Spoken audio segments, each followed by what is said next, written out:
Ya, pencitraan boleh, tetapi sekenang gitu. Domecando nih ngurus Bali nih domecando. Kemana Pol PP? Padahal kegagalan pemimpin Bali ngurus sampah ini kebetulan sekali. Carona Bali genit meges-ges, ini ada surat dari Menteri Lingkungan Hidup sehingga ada alasannya top. Padahal sudah gagal 5 tahun pertama itu, gitu.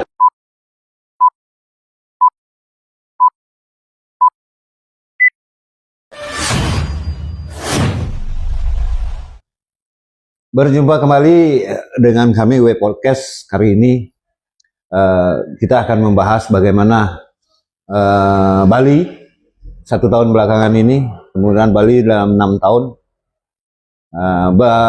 Kita akan menghadirkan narasumber dari Ketua Yayasan Jana Kirti Bali, Pak Amang Wiyaso. Om Swastiastu, Pak Amang. Swastiastu. Ya, lama kita tak ketemu, kita berjumpa kembali.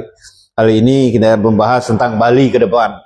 Bali dalam 1 tahun, Bali dalam 6, termasuk Bali 6 tahun, ada apa dengan Bali, kemudian Bali ke depan mau dibagaimanakan, kan begitu. Ya, yayasan, untuk diketahui pemirsa, Yayasan Jana Kirti Bali ini adalah konsen pada budaya dan alam Bali. Ya, kita akan berbincang-bincang lebih jauh bagaimana Bali mau diapakan Bali ke depannya. Oke.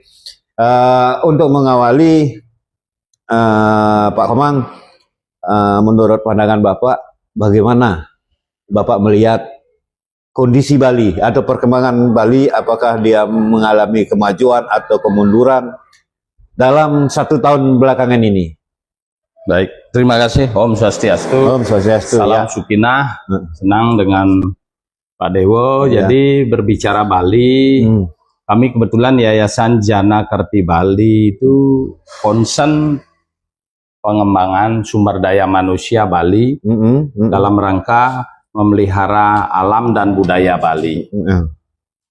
Ya. Kami bahkan memberi penghargaan Sadkirti Award baru-baru ini kepada yang banyak nanam pohon-pohon untuk menyelamatkan alam Bali, yang peduli terhadap hutan, terhadap sumber-sumber air dan sebagainya. Itu komitmen kami. Nah, karena itu berbicara Bali ke depan, kita harus paham satu, masyarakat Bali punya lapis sosial budaya yang namanya itu pertama keluarga kuncinya. Kalau berbicara Bali, lapis keluarga yang menghasilkan kulo dresto. Ini satu jangan dilupakan. Kedua baru ada deso dresto. Tradisi di deso adat, deso pakraman. Udah gitu ada tradisi swogino, subak, melanting dan sejenisnya. Sumber-sumber mata pencarian. Dan terakhir baru Bali Pulino. Nonsen kalau pemimpin Bali ngomongkan Bali kalau tidak paham lapis sosial masyarakat Bali. Justru keluarga-keluarga orang Bali ini harus diperkuat. Baru kita bisa Bali ini. Itu pertama. Kedua, jangan pernah lupa dengan ajaran leluhur Sadkirti, 6 sumber kehidupan yang harus dijaga kalau Bali ini ingin selamat. Satu, Atma Kirti ada di sini. Kedua, Jana, manusia fisikle, keterampilan, kesehatannya. Ketiga, Wana, alas, bahasa Balinya. Warna alam, alas. Alas ini harus dijaga. Keempat, Danu, sumber-sumber air. Kalau alas benyah, ya sumber air tidak akan ada. Kelima, segaro. Segaro jangan dilihat air saja, biota lautnya itu, tapi ada penyangga pantai di sana, tumbuh-tumbuhan bakau ada di sana, nipah, buyuk. Ini sudah hancur sekarang hampir di seluruh Bali. Nah, terakhir baru jagat kertih. Kalau kelima unsur Atmo, Jano, Wano, Danu, Segaro ini dijaga bagus oleh pemimpin Bali, baik pemimpin formal, pemimpin adat, pemimpin keluarga, itu baru Bali akan selamat. Ya, itu kuncinya tentang Bali. Terus kemudian dari orientasi Bapak itu, Anda melihat Bali itu gimana?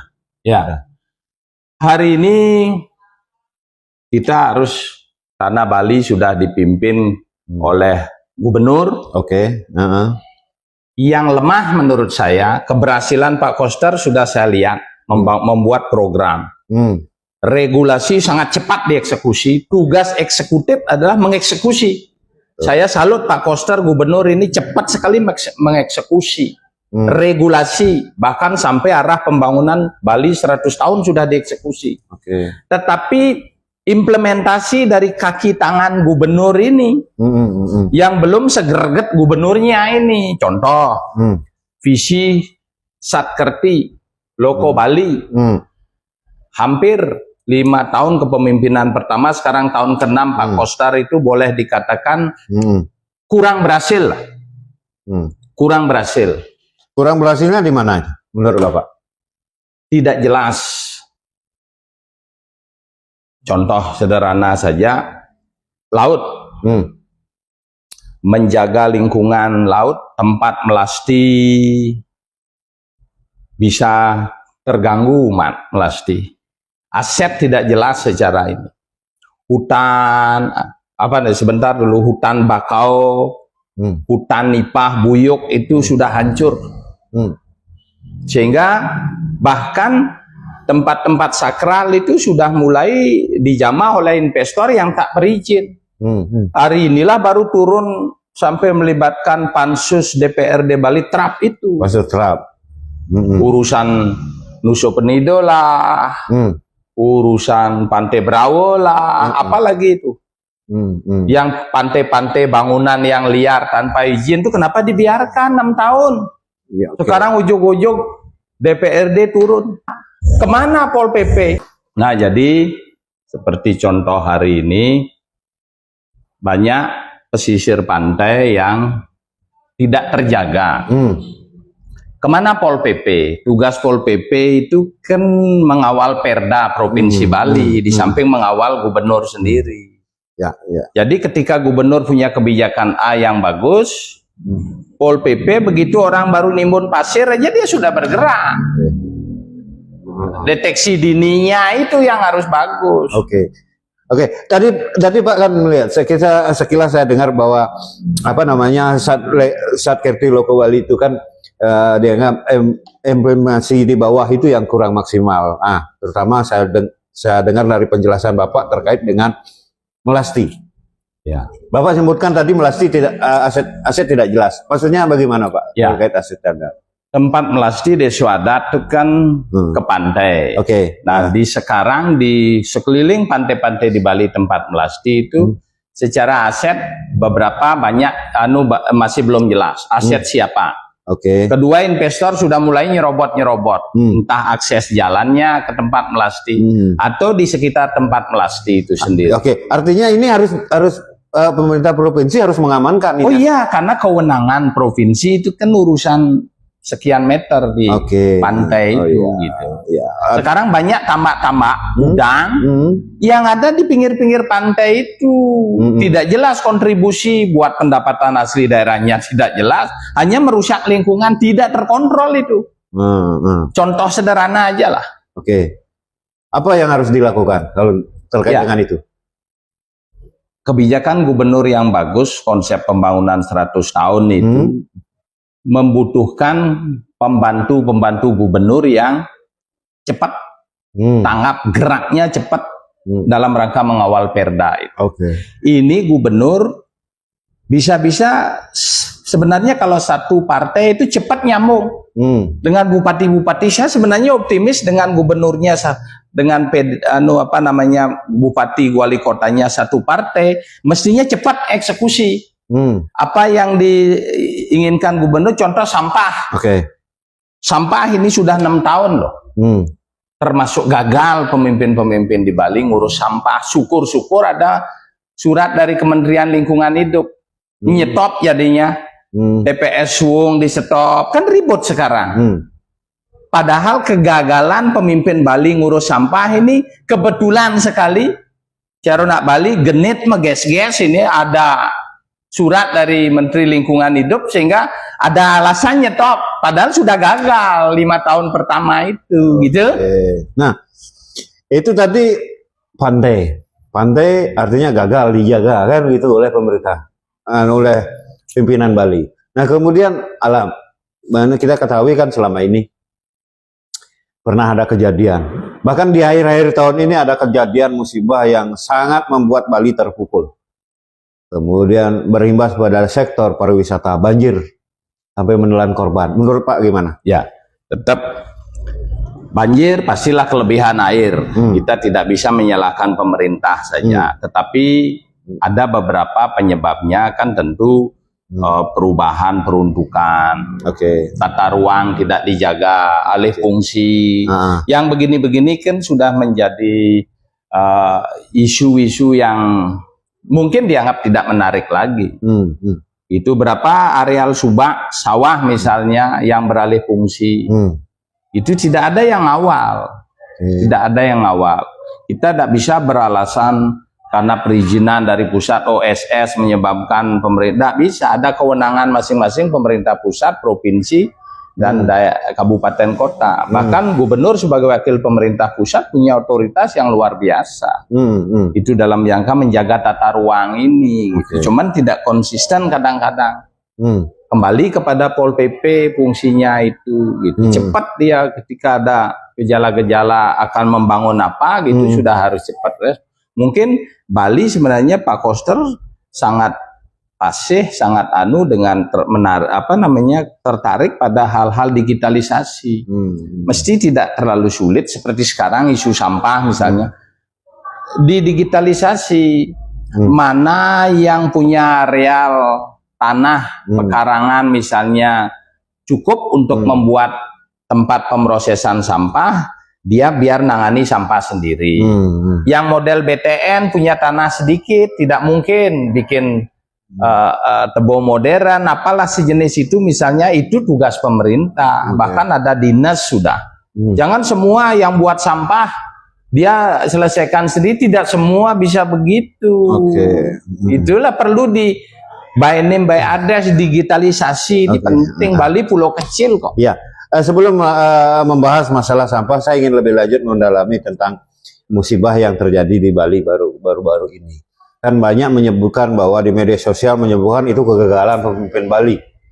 Sehingga ini baru, katakanlah baru sekian tuh puluh tahun baru terjadi banjir sampai menimbulkan korban. Itu apakah termasuk kegagalan pemimpin Bali untuk menjaga, katakanlah hutan? Karena banjir itu dikaitkan dengan hutan. Gini. Kelemahan kita di Bali hari ini karena politik terlalu menjadi panglima. Kita punya ajaran tetua leluhur Bali yang bagus, kearifan lokal tentang catur guru. Catur guru ya. Ajaran catur guru itu tidak diimplementasikan sekarang dalam rangka pemberdayaan budi pekerti di Bali. Nah, pemerintah itu kan guru wiseso. Bagaimana guru wiseso punya wibawa, dihormati oleh masyarakat. Kalau hari ini guru rupako masih dihormati orang tua, guru pengajian, guru sekolah masih mendapat proporsional yang masih wajar. Pemerintah ini yang guru tidak wiseso dapat, karena tidak pernah pemerintah tidak menjalankan fungsi sebagai pemimpin di dalam kitab suci itu sudah jelas. Kesayo nihang papo nikang prayojano. Tugas pemimpin itu memberantas kemiskinan rakyat. Itu poinnya tinggal diterjemahkan menjadi visi dan misi. Dan semua pemimpin lahir pasti dari anugerah Tuhan. Guru swadhyaya. Kalau ajaran catur guru ini dijalankan, kita tidak perlu menjelek-jelekkan pemimpin. Sebenarnya kita harus hormat tanpa pemimpin. Tugas kesatria itu di dalam Manawa Dharma Sastra ada 4 tugasnya. Ini yang tidak dijalankan. Tugas Brahmana juga ada 4. Ini tidak dijalankan. Apalagi tugas-tugas yang lain. Kesait Sudra, Waisya Sudra sudah jalan. Itu artinya tugasnya sebagai pemimpin gagal ya? Gagal jadinya karena politik terlalu jadi panglima. Masyarakat bebas ngomong akhirnya. Sisi-sisi negatif aja, apalagi medsos sekarang. Sudah kebebasan yang luar biasa ini. Maka kegagalan pemimpin karena pemimpin tidak mengajarkan hal-hal seperti ini dalam konteks pemberdayaan masyarakat.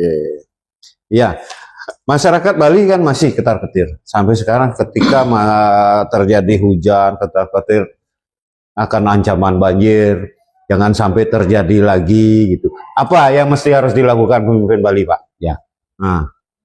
Harus komitmen di hulu dulu. Di hulu hutan harus dijaga. Karena Bali ini hutan bunuh diri. Ketika terjadi sesuatu yang hancur kita semua. Betul. Makanya jagalah hutan.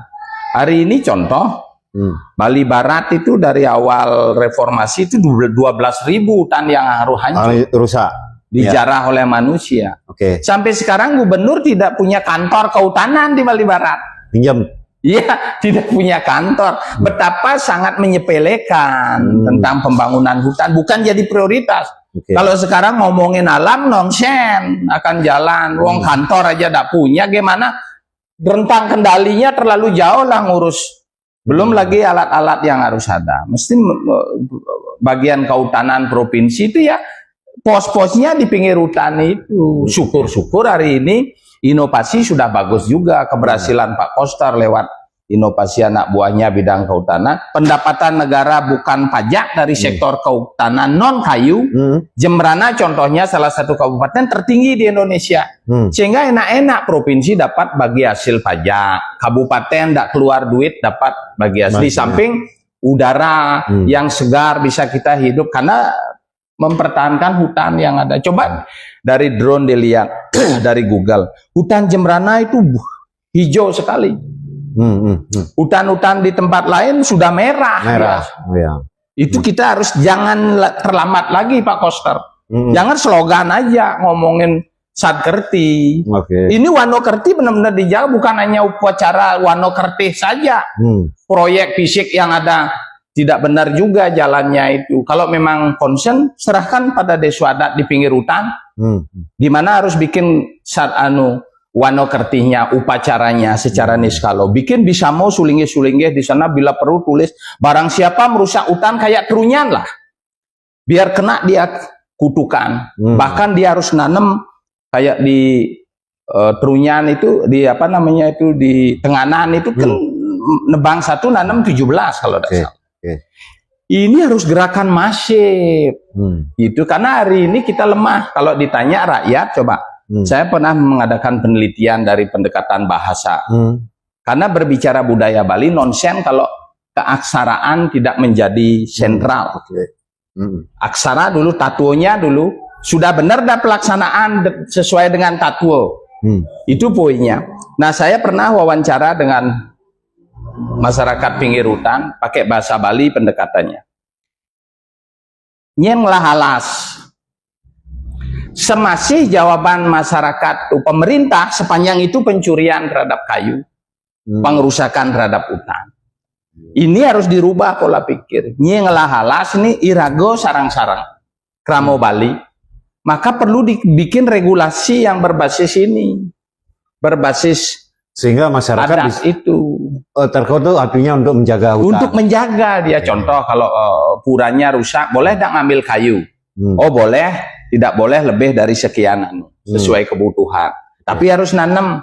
Kan dia rasa memilikinya. Di samping masalah penegakan hukum lah, tidak bisa tanpa penegakan hukum. Oke. Itu masalah banjir dan kaitannya dengan hutan.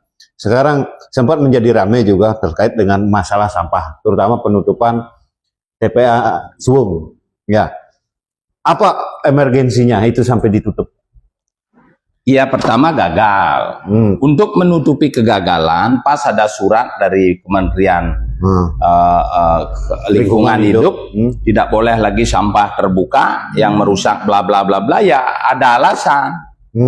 Sudah gagal, ada surat kan menjadi tidak bisa begitu dong. Makanya sekarang solusinya yang sudah diluncurkan Pak Koster bagus. Tapi implementasinya lewat dengan bupati, desa adat dan sebagainya. Ini yang perlu sering duduk bersama. Bahkan ada humas khusus itu kayak zaman COVID itu diumumkan. Kondisi hari ini, bulan ini, desa adat ini sudah punya tebu modern sekian, pengolahan sampah berbasis 3R dan sebagainya dan sebagainya. Pak Koster kan punya tim ahli dia, profesor dan sebagainya. Kemana itu? Mesti fungsikan dia masing-masing kabupaten, karena Pak Koster kelemahannya 5 tahun kepemimpinan jarang sekali ke kabupaten kota. Terlalu senang di Denpasar aja kayak Menara Gading. Dia harus jadi menara air yang mampu mengairi semua kabupaten kota. Ini rindu kok. Masyarakat Jembrano jauh. Jarang di Buleleng, beliau dari Buleleng jarang. Mesti tim ahli ini tempatkan di kantor Samsat saja biar bisa nyerap aspirasi dia. Kantor Samsat yang jauh-jauh dari Badung itu taruh aja kantor dia di sana, kan bagus nyerap aspirasi. Iya, oke. Itu TPA di Sung ditutup. Terus sampah-sampah mau dimanakan? ini kan tetap kayak tadi, sepanjang tidak ada database mana masyarakat yang punya tebel. Ini kan tidak semua masyarakat Bali, bukan Hindu. Oke. Masyarakat Bali yang punya tebel untuk areal mengolah sampah atau membuang sampah. Nah, bagi yang tidak punya itu kan harus tetap pemerintah yang tanggung jawab. Oke. Untuk ada pemerintah. Untuk apa sih ada pemerintah? Begitu pertanyaannya. Maksudnya kan seperti itu. Iya. Di dalam di kota misalnya, di kota Denpasar, jarang loh ya masyarakat yang memiliki lahan rumah dengan luas lahan lebih dari 2 aro itu jarang. Maka yang begitu-begitu prioritas mendapat penanganan dari dinas yang ngurus sampah. Pemerintah lah koinnya, kabupaten, kota, provinsi. Provinsi kan aransemen saja, mestinya beliau tidak punya, tidak perlu kena getah-getah begini sebenarnya. Kabupaten, kota ini yang punya kewenangan lebih banyak sebenarnya. Kayak Jembrano termasuk berhasil. Zaman Bupati Tambo sampai sekarang dilanjutkan Pak Kemang, itu konsep RDF itu bisa menjual sampah. Kan sudah sangat positif itu. Jembrana contohnya sudah sangat positif. Kenapa tidak dilakukan di provinsi? Iya, kenapa itu tidak dilakukan? Nah, walaupun pemerintah pusat sebentar dan antara akan menguncurkan proyek besar ini untuk beberapa kabupaten kota atau provinsi yang untuk penanganan sampah. Nah, itu penanganan sampah sebenarnya TPA Sung ditutup. Kemudian di masyarakat di perkotaan kan tidak semua akan memiliki tebo seperti programnya Pak Koster. Ya, terus sama-sama otomatis peran pemerintah harus hadir di situ. Harus hadir. Harus. Mau dibawa kemana? Sementara ada pernyataan dari Kabupaten Tabanan atau kabupaten terdekat menolak. Ya, gini, visinya Pak Koster Sadkerti ini tidak diterjemahkan. Atau belum diterjemahkan, atau sudah tidak dijalankan oleh anak buahnya. Contoh, Jagat Kerti, mana-mana yang bisa mengganggu Jagat Bali, 1 sampah, 2 sumber air, yang kecerat-kecerit PDAM-nya, kan gitu modelnya, yang bisa, 3 bangunan tanpa izin misalnya, atau wisatawan yang ngawur tanpa izin bisnis di Bali, kan begitu, kriminalitas dan sebagainya, ini yang mengganggu Jagat Bali ini. Sehingga visi Pak Koster tentang Jagat Kerti ini belum diimplementasikan ke bawah, belum tereksekusi, masih dalam jargon saja di atas kertas. Ini masalahnya di sini. Kalau tidak cepat, Pak Koster kan cerdas, tapi anak buahnya apa ya nangkep. Coba suruh presentasi masing-masing anak buahnya, bagaimana menerjemahkan Jagat Kertinya. Itu sampah ini. Bagaimana menerjemahkan Wano Kertinya, dinas kehutanannya, bagaimana hutan gunung, bagaimana hutan bako, bagaimana hutan ini. Zona hutan sudah dibagi, areal bisnis, investor boleh masuk, tapi bangunan fisiknya boleh 10% dari area itu. Taman nasional boleh disewa kok oleh investor. Hasil pajak daripada perizinan itu kembali bagi hasil pajak provinsi, kabupaten. Sudah begitu. Apalagi itu baru hutan itu diapain lagi, Tapowanonya harus dijaga, disakralkan di sana. Sedangkan Sriwanonya kan untuk bisnis bisa. Maka sekarang masyarakat di hutan dikasih hutan kemasyarakatan, rebuisasi, pala ditanam oleh penyanding hutan, durian, sehingga pendapatan masyarakat penyanding hutan meningkat. Masuklah ke pendapatan negara, bukan pajak jadinya. Hasilnya dibagi 3, pusat, provinsi, kabupaten. Sudah bagus sekali. Air misalnya Kacau Balau sekarang PDAM juga kecerit-kecerit itu. Nah, karena sumber-sumber air tidak terjaga. Danau kita punya berapa di Bali, dibiarin hancur. Pestisida di mana-mana, orang menanam sesuatu di pinggir danau, kacau. Pendangkalannya luar biasa. Belum fasilitas pariwisatanya, aduh sedih kita. Ya, kembali Pak ke TPA Sung. Berapa luas TPA Sung? Itu sekitar 20 hektaran kalau tidak salah. Oke, 20 hektaran. Terus nanti itu ditutup mau diapakan? Ya, pertama gini, saya berterima kasih, cuma belum sempat memberi penghargaan Sadkerti kepada Suko Duko yang ngelola sampah Suwung selama ini. Apapun negatif, sisi-sisi negatif, saya tidak melihat itu. Saya syukur orang Bali mau ngelola sampah. Itu daripada muara dari pariwisata, orang dapat kebagian dolarnya, orang luar mungkin bikin fasilitas, bikin macam-macam, dapat dolarnya. Ini rakyat Bali lewat Suko Duko hanya dapat sampah. Saya salut. Jangan disalahkan mereka, Suko Duko yang selama ini ngelola sampah. Kalau toh ada kurangnya ya manusiawi lah, dia orang Bali belum biasa dengan hal begitu. Nah, ke depan ini yang rencana ditutup kemarin tanggal 23 mundur lagi menjadi bulan Maret, tak usahlah itu. Ini pakai pembenahan kabupaten kota seperti apa solusi sekarang yang harus dijaga. Tapi tanpa digitalisasi, mana penduduk Bali yang punya rumah, yang punya tebo masih untuk pembuangan sampah, pengolahan sampah, itu harus jelas. Sehingga mereka tak usah dilayani oleh pemerintah. Berlangganan dia. P3SRR ini yang selama ini sudah ada, berbayarlah, itu sampah berbayar, siap kok rakyat. Tapi yang punya lahan-lahan sempit, cukup perumahan di BTN, di apa, harus ditangani oleh pemerintah. Pasti ini jangan ragu-ragu hal-hal begini. Oke, itu TPA Suwung ditutup. Itu lahannya nanti digunakan untuk apa? Ya tentu kembali, artinya lama proses. Untuk bisa mengembalikan sama Bantar Gebang dan sebagainya. Kalau masih sistem tutup dengan tanah yang gitu-gitu, belum mampu mengolah sampah jadi yang lain, itu tetap akan Dan jadi ini alih fungsi bekas timunan sampah itu perlu proses yang sangat lama. Kita tidak usahlah membahas itu dulu gitu, karena tidak akan ada, Bali tidak punya duit untuk itu gitu, apalagi kabupaten kota selain Badung tidak punya duit, tidak usahlah muluk-muluk gitu. Ada informasi itu ditutup karena ingin akan dibangun mall yang besar. Ya, kalau toh harus alih fungsi menghasilkan PAD ya bagus-bagus saja. Cuma hari ini masih sangat jauh lah.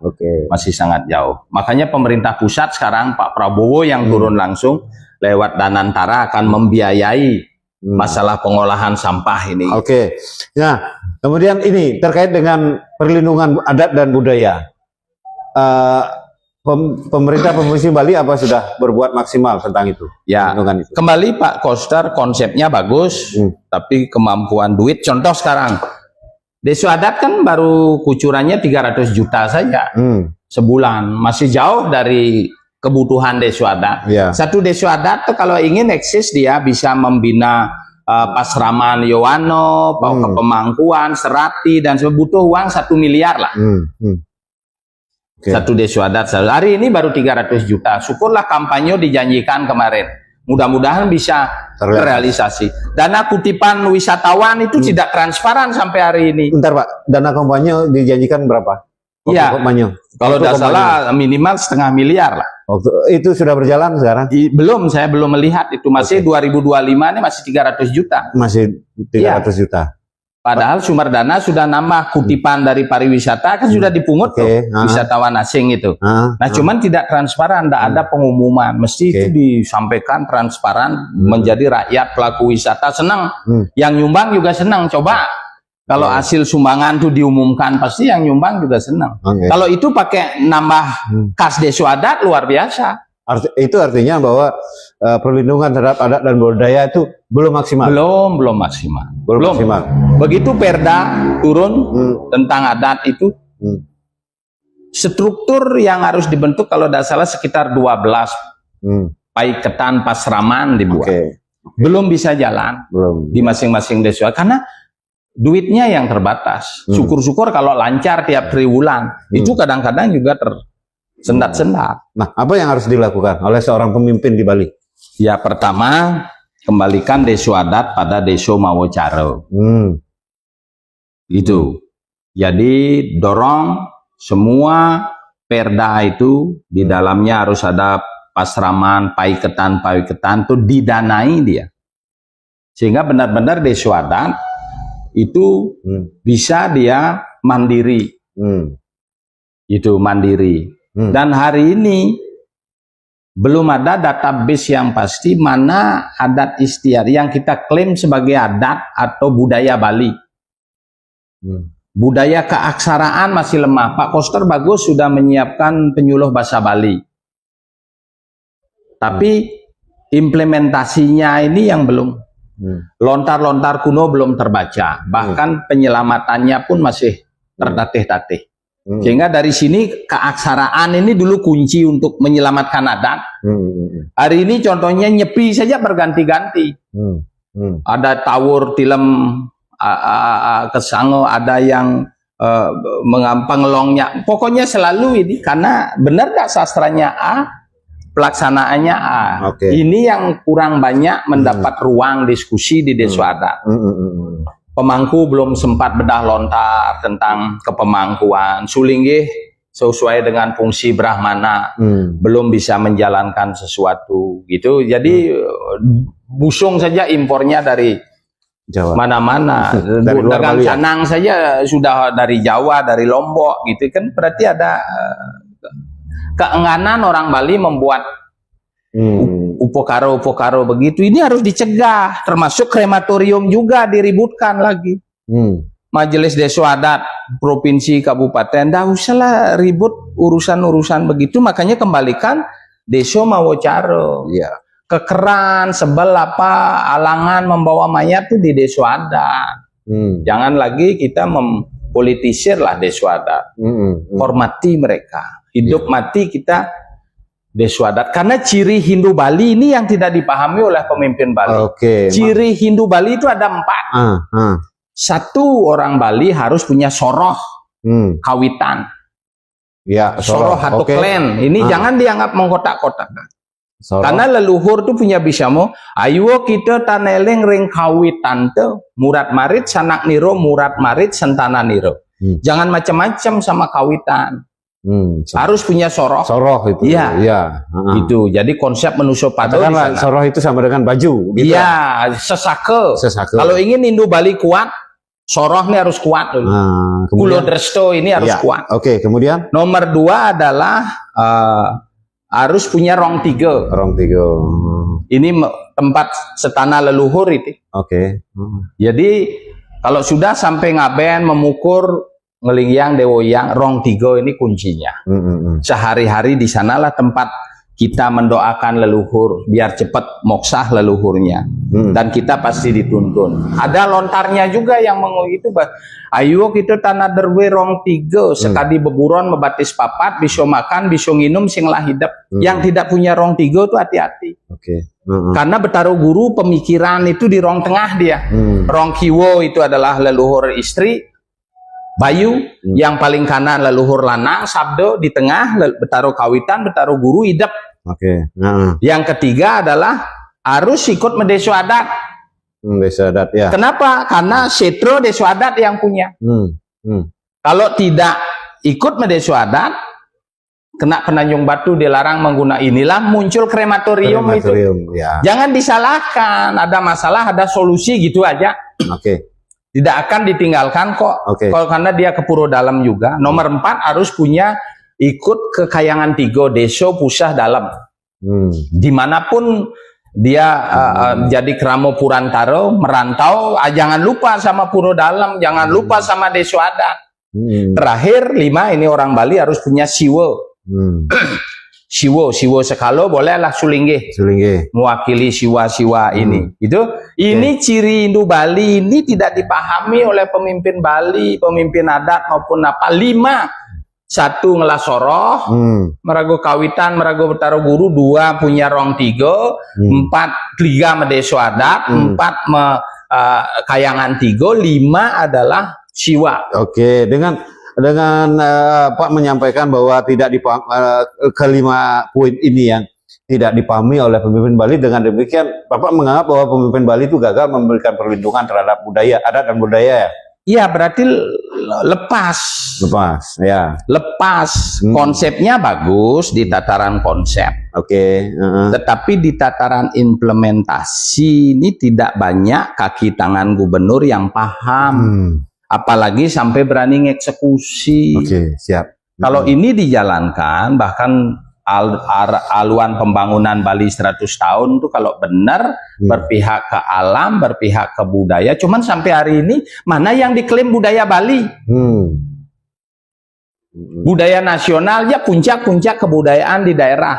Sekarang Bali mengklaim mana sih kebudayaan Bali? Kalau ditanya kita kesenian apa? Pakaian apa, lontar apa, contoh Sundari Gamo gitu, lontar Sundari, apa itu klaim Bali apa Sunda punya? Ya, ini apalagi leluhur orang Bali kebanyakan dari Jawa kok, bukan dari sini. Coba lihat itu sejarah yang sudah jelas. Siapa bikin Besakeh? Siapa Empu Kuturan dari mana? Mersi Markandeya dari mana? Kita tidak bisa sok Bali ansih fanatik, tidak bisa. Lontarnya kok 1017 dari Jawa. Dari Jawa. Oke, dari tanah Jawa ya. Iya. Nah, Pak, dengan ulian tadi, gimana menurut Bapak Bali ke depan? Apa yang mesti harus dilakukan oleh seorang pemimpin Bali? Pemimpin Bali kurangi pencitraan politik. Karena Bali ini adalah skalo niskalo. Oke. Jangan lupa, jadi pemimpin itu adalah guru wiseso, mendapat anugerah pesan titipan dari Tuhan, guru swadhyaya. Tapi Pak, kalau tidak pencitraan ya tidak kepilih lagi Pak. Sudah di saat pemilihan saja, pencitraan boleh, tetapi sekenang gitu. Domecando nih ngurus Bali ini Domecando, urusan Sadkerti. Oke. Atmo itu di sini. Apa yang harus program Atmo Kerti? Oke lah. Tempat sembahyang ibadahnya semua agama harus bagus di Bali. Silahkan. Tempat-tempat pasraman meditasi silahkan. Tempat wisata yang membuat Atma ini senang dia di sini. Di jantung ini sehingga lambat matinya, angka harapan hidup menjadi tambah panjang umur orang Bali gitu maksudnya. Jana fisik kesehatan, lapangan pekerjaan. Jadi kantong orang Bali harus berisi, fisik orang Bali harus sehat gitu. Itu anunya. Jano Kertinya itu. Nomor 3 Wano, perhatikan sungguh-sungguh halas ini. Nomor 4 sumber-sumber air ini jangan berteori danau hanya sedikit, selamatkan itu sumber-sumber air, telebusan, apalah yang namanya sumber air.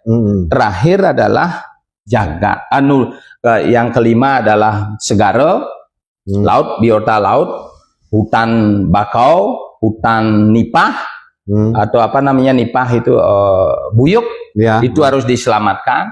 Terakhir baru jagat Bali akan selamat, akan rahayu. Itu kunci pemimpin Bali. Sungguh-sungguhlah itu berjanji pada alam Bali, niskalo Bali, karena manusia pemimpin juga skalo niskalo. Itu kan kalau benar ngambil kebijakan, satu goresan tangan pemimpin kayak Pak Koster gitu misalnya, dengan Sadkerti, dengan arah pembangunan sudah luar biasa pahalanya untuk anak cucu ke depan. Itu yang paling penting. Oke, demikian tadi pemirsa perbincangan saya dengan Ketua Yayasan Jana Kerti Bali, sebuah yayasan yang fokus di bidang adat, budaya, dan alam Bali. Dan beliau tadi menyoroti tentang bagaimana Bali, kemudian apa yang mesti harus dilakukan oleh pemimpin Bali ke depannya. Yang kunci utama adalah pemimpin Bali harus mampu menjaga alam, adat, dan budaya. Sehingga itu, kalau itu sudah mampu dilakukan, Bali akan maju ke depannya. Sampai berjumpa pada perbincangan berikutnya. Om Santi. Om. Siap, sukses mau.